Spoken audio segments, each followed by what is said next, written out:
Guys, hard work और success के लिए पागलपन किसे कहते हैं, ये आप सदी के महान बॉक्सर मोहम्मद अली से सीख सकते हैं। मोहम्मद अली ये कहते हैं कि जब भी वो सिटअप करते थे तो वो सिटअप को शुरू से काउंट नहीं करते थे। वो सिटअप्स को तब से काउंट करना शुरू करते थे जब सिटअप्स उनकी बॉडी में पेन शुरू कर देता था। जी हाँ गाइस, वो ये कहते हैं कि इसी से ही असल में आपको आपकी बॉडी का स्ट्रेंथ और पावर का पता लगता है। महान लोग ऐसे ही महान नहीं होते, उनकी सोच उनकी महानता की निशानी होती है। गाइस, ये वाकया सुन के आपको कैसा लगा, चैट सेक्शन में लिखना मत भूलिएगा। हमारी अर्थ पे बढ़ते हुए पॉपुलेशन की वजह से कभी कभी ये दिल में ख्याल आता होगा कि काश हमारी धरती थोड़ी सी बड़ी होती। लेकिन अगर ऐसा होता तो इंसान को एक नुकसान भी होता, और वो ये कि इंसान कभी भी स्पेस में नहीं जा पाता। एटलीस्ट 2020 तक तो नहीं जा पाता। उसके पीछे का रीज़न क्या है? तो रीज़न ये है कि किसी भी स्पेस क्राफ्ट को अर्थ के ग्रेविटेशन से बाहर निकलने के लिए अर्थ की एस्केप वेलोसिटी को क्रॉस करना होता है, जिसकी वैल्यू है 11.19 किलोमीटर पर सेकेंड। लेकिन अर्थ बड़ी होती तो उसका ग्रेविटेशन ज़्यादा होता और उसकी एस्केप वेलोसिटी भी ज़्यादा होती, और इतनी टेक्नोलॉजी हमारे पास एडवांस है ही नहीं जिससे हम उस एस्केप वेलोसिटी को क्रॉस कर पाते हैं। तो ये इंटरेस्टिंग फैक्ट जो आपने अभी सुना, उसको सुन के आपको कैसा लगा और ये जानकारी आपको कैसी लगी, चैट सेक्शन में लिखना मत भूलिएगा। गाइस, अगर आज भी आप लोग ये सोचते हैं कि डायनासोर्स हमारी धरती पर पाए जाने वाला सबसे बड़ा जानवर या एनिमल था, तो आप लोग गलत सोचते हैं। हाँ ठीक है, डायनासोर्स का साइज बहुत ज़्यादा बड़ा होता था। इनफैक्ट कई डायनासोर्स इतने ज़्यादा बड़े थे कि उनकी एक आंख इंसान के हाइट से भी ज़्यादा होती थी, लेकिन वो सबसे बड़े एनिमल कतई नहीं थे। हमारी धरती पर एग्जिस्ट करने वाला सबसे बड़ा एनिमल आज भी एग्जिस्ट करता है, लेकिन वो ज़मीन पे नहीं है, वो है समंदर के अंदर, और उसका नाम है ब्लू व्हेल। जी हाँ गाइज, आप ठीक सुन रहे हैं। हमारी धरती पर पाया जाने वाला सबसे बड़ा डायनासोर अर्जेंटिनोसोरस था, जिसका साइज ब्लू व्हेल के बराबर ही था, लेकिन उसका वेट एक्चुअली ब्लू व्हेल से आधा ही था।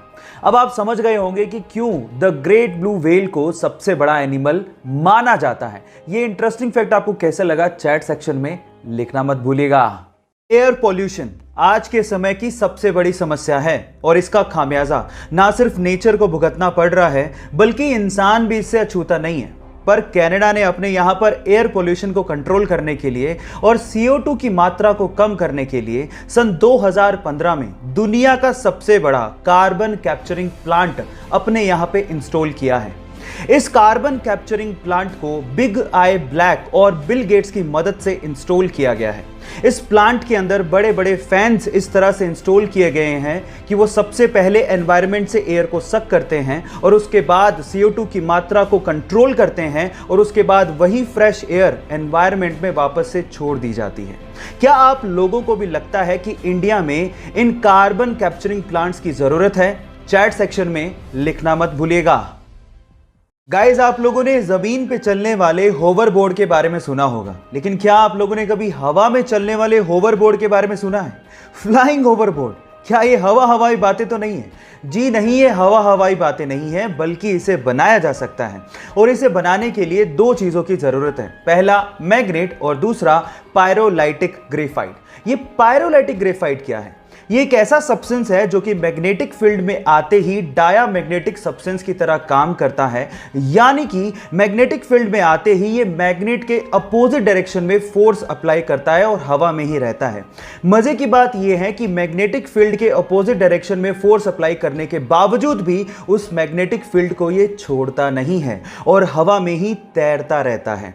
इसी खास बात की वजह से फ्लाइंग होवरबोर्ड बनाए जा सकते हैं। गाइस, कैसी लगी ये टेक्नोलॉजी और इसके बारे में आपका क्या ख्याल है? चैट सेक्शन में लिखना मत भूलिएगा। हम में से कई लोग अपने मोटापे को लेके बहुत ज्यादा परेशान रहते हैं और इसको कम करने के लिए न जाने कितने जतन करते हैं। लेकिन क्या आपको पता है, इस पूरी दुनिया में एक जीव ऐसा भी है जिसका बच्चा अपने जन्म के पहले साल में हर एक दिन 1, 2 या 3 kg नहीं, बल्कि 90 किलोग्राम वजन गेन करता है। जी हाँ, आप ठीक सुन रहे हैं, एक ही दिन में 90 किलोग्राम वजन बढ़ जाता है। उस जीव का नाम है ब्लू व्हेल, जिसका बच्चा हर एक दिन में 90 किलोग्राम वजन गेन करते करते वयस्क होते होते लगभग 1,40,000 किलोग्राम तक का हो जाता है। गाइस, क्या इसके पहले तक के फैक्ट आप जानते थे? और अगर नहीं जानते थे तो चैट सेक्शन में लिखना मत भूलिएगा। एप्पल दुनिया की सबसे इनोवेटिव कंपनीज में से एक। स्टीव जॉब की इस कंपनी के लोगो डिजाइन करने वाले से जब ये पूछा गया कि तुमने इसका लोगो डिजाइन कैसे किया, तो उसकी स्टोरी सुन के आप लोग भी हैरान रह जाओगे। उसने कहा कि लोगो डिजाइन करने के लिए उसने एक एप्पल का बास्केट मंगवाया और उसे आइडिया लेके लोगो डिजाइन कर रहा था, लेकिन कुछ अच्छा लोगो मिल ही नहीं पा रहा था। थक हार के उसने एप्पल का एक बाइट लिया और जब उसे ध्यान से देखा तो उसे पन्ने पर ड्रॉ कर दिया। जब उसे पन्ने पर ड्रॉ किया तो उसने सोचा कि ये आइडिया बहुत ही खूबसूरत लग रहा है। क्यों? क्योंकि कंप्यूटर में एक टर्म होती है बाइट, जो कि एप्पल की बाइट से थोड़ा बहुत मैच करती है। तो उसने सोचा कि इससे अच्छा आइडिया और क्या हो सकता है। क्या ये इंटरेस्टिंग फैक्ट इससे पहले तक आपको पता था? और अगर नहीं पता था तो चैट सेक्शन में लिखना मत भूलिएगा। गाइस, अक्सर आप लोगों ने स्कूल की किताबों में पढ़ा होगा या आपको पढ़ाया गया होगा कि बल्ब का आविष्कार थॉमस एल्वा एडिसन ने किया था, लेकिन एक्चुअल में ये फैक्ट गलत है। ये सच नहीं है। थॉमस एल्वा एडिसन ने तो सिर्फ इतना बताया था कि बल्ब को ज्यादा देर तक कैसे जलाया जा सकता है। एक्चुअल में बल्ब का आविष्कार जोसेफ स्वान ने एडिसन से पहले ही कर दिया था। तो अपने फैक्ट को दुरुस्त कीजिए और ऐसी ही फैक्चुअल और मोटिवेशनल वीडियोस देखने के लिए मुझे फॉलो करना मत भूलिएगा। मिलते हैं अगले वीडियो में। Thank you.